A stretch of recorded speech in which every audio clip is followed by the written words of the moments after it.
Andy, people obviously, we talk to professional punters and we hear about them winning fortunes and everybody likes to hear about it, but most people do also suffer from losing runs. Now, does that affect you? And if so, do you ever sort of doubt your ability and think you've gone at the game?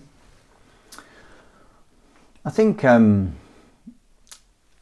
something that's in my favour is that I'm 59 years old and I've been doing it for an awful long time. So when, if I'm having, I only bet seriously for 6 months. So I bet seriously towards the end of October through, this year I'll be finishing May the 4th, which is the last day of the Punchestown Festival. If a certain horse is running in the Swinton the week after, it'll finish on May the 11th. So that's 6 months. If I have a long losing run in that 6 months, then actually, if it's the back end of that 6 months, that losing run, in a sense, could last through until the following season. But I have many, many years of experience of understanding that when I've gone 2 or 3 months without moving forward, somewhere along the line it changes.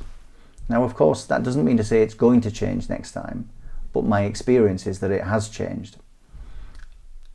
I don't think I'm the biggest winner in terms of, I don't think I make the most of my winning opportunities as much as I'm very good at not losing very much when I'm losing, if that makes sense. And I think that I'm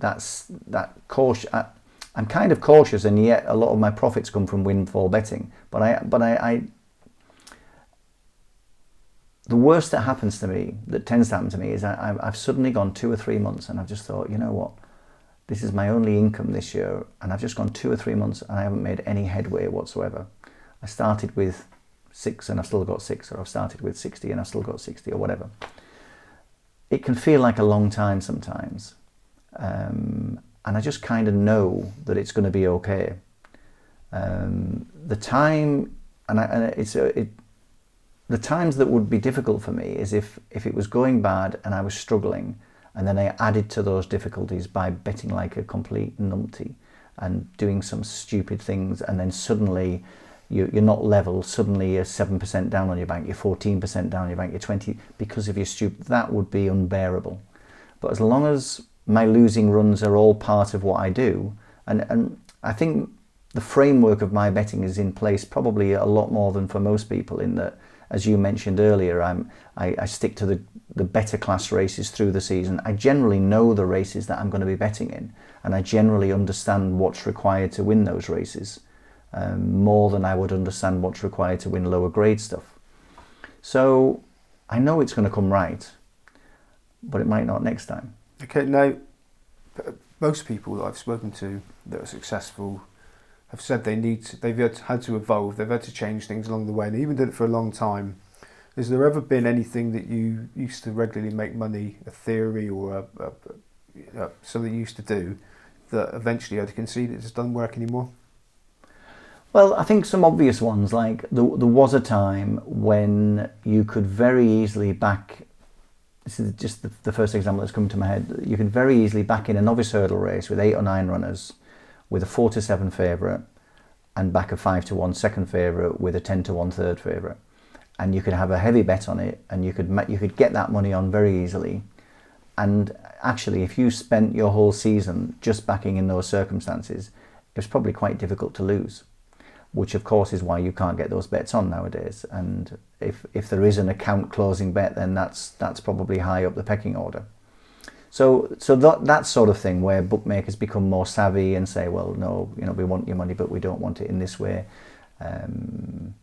There's 100 reasons now why you get your account closed, whereas before there was probably only one reason. So it would be more to do with that, I think. So you talked earlier about the amount of work that you do. How much work would you think goes into a bet? So before you've actually sent your men out to have it on, how much cumulative hours would you put in before deciding it was time to actually have a go? I'm going to have to tell you a story about that. So a friend of mine, I was playing snooker with him, and he was a jeweller, and we were playing snooker, and he had to nip out, so we had to take a break. We were having a money match at snooker or something, and he had to nip out at the interval at lunchtime. He said, look, I've just got to go up the road, and I'm going to this street here, and I'm buying a diamond for £3,000. and then I'm going to go 2 streets away and I'm selling it to somebody for £6,000, and I'll be back within the hour. So he went out and he bought the diamond for £3,000, went round the corner, sold it for £6,000, and he came back and he had £3,000 in his pocket. So I said to him, I said, so you mean to say you've just had your lunch hour and you've made, in 52 minutes, you've just made £3,000? He said, no. He said, I've just made £3,000 in 34 years and 52 minutes. And I think that's the key, is you can't pinpoint, yes, I've spent 16 hours. It's the accumulation of everything, plus the work that you're doing this week, plus the work that you're doing today, plus the work that you're doing on the approach to the race. But without the 30 years prior to that, the other work means nothing really, doesn't it? Okay, well, people are watching these videos hoping to glean some knowledge from you about how they can emulate what you've done. So is this, you give us some sort of, is there anything you look for when you're looking for a horse's form? Is there anything that makes you sit up, bolt upright and think, that's a race I need to take more notice of? I start with the positive examples we met earlier, where we mentioned earlier, where Min won very easily recently at Aintree, where everybody's eulogising about that performance. So the first thing I would say is, right, Min, it's not necessarily certain that I'm going to oppose Min next time, but my first thought is to look to get him next time, because whatever he is, he's going to be shorter than he should be. The other way around, where if I see a performance that excites me, it's only going to excite me if I think that nobody else is going to spot that performance, or very few people are going to spot that performance. So an example of that might be, I had a big bet at Aintree recently. Again, I'm choosing a bet that didn't win. It actually came third at a big price, a horse called Canadia. And it ran in the first race on the second day, on the Friday, and it ran in the Coral Cup at the Cheltenham Festival.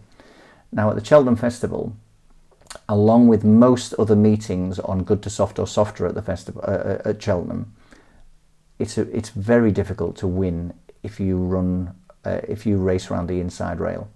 Now I've done an awful lot of studies on this, and I'll be doing a massive study over the summer to try and pinpoint the few jockeys who understand that you simply can't go around the inside, and in particular you can't go around the inside from the second last hurdle to the winning line and expect to win. Every blue moon it comes up and people will point to that, but having looked at every race in detail over the last year or two, I'm struggling to remember a horse that has actually benefited from running around the inside at Cheltenham, and then in particular finished off by running around the inside from 2 out to 1 out, from 1 out to the line. At the Cheltenham Festival, there was one horse that put up a spectacular performance considering the trip round, and that was Canadia in the Coral Cup. He came 5th. William Henry won the race by coming widest of all, latest of all. The Willie Mullins horse came widest of all before William Henry outwided him, if you like, and he came 2nd, just got pipped on the line. Brio Conti was 4th, wide all the way. Andy was middle to wide all the way and came 3rd. The race that Canadia put up, was the performance in finishing 5th was unbelievable. It was, in many aspects, it was just as good as Sire de Burle in the Pertemps, who met all sorts of trouble on the inside, came off the inside. Barry Geraghty obviously understood the importance of coming off the inside rail by the second last, and then headed for the wide outside as soon as he could, whereas Canadia stuck to the inside all the way round. So that Canadia's performance was much more disguised than Sire de Burle, so therefore is much more interesting to me, because not as many people will recognise the importance and the significance of Canadia's performance. I've got a list of 7 or 8 other horses at the festival who had very difficult trips around the inside, who you can simply draw a line through their performance, who went into the festival with quite sexy profiles and will now be regarded as having performed disappointingly, whereas I don't think that's the case. What's the biggest mistake punters make, novice punters, that they can improve their game just by listening to your next bit? Oh, dear me. I'd love to think that was true, that they could learn I guess I go back to that first time I used to go into the betting shop, into a Ladbroke shop in Rosebery Square in Redcar, when I saw people walk in who just happened to have money and be successful in life. So therefore they either wanted to show their wealth, or they assumed they were going to be successful at this other game as well. And they just go in and just go, boom, look at the newspaper, that's the one I want, bang, there you are. That's one end of the spectrum. The other end of the spectrum is working 10 hours a day, 7 days a week, over a period of time, over many, many, many, many years, to get to a position where it gives you at least a chance. And of course, you know, today I've had a winning season. Does that make me a professional punter? What if it had been a losing season? Does that, well, in the words of my osteopath friend, does that make me an addict rather than a successful punter? You know, it's fluid, isn't it? The terminology is fluid. I think it's about, first and foremost, if you're not prepared to put the hard work in, you've got no chance. That's the first thing. I think if you listen to information over and above analysis, I think that's a mistake. But I'm sure there are also people out there who would be able to say, well, actually, I only bet on information, and this information is so good that this is, you know, and fair play. If that's what they do, fair play. But in my experience, analysis wins over information every time. To get to the point where you can make the analysis, you need to put the work in.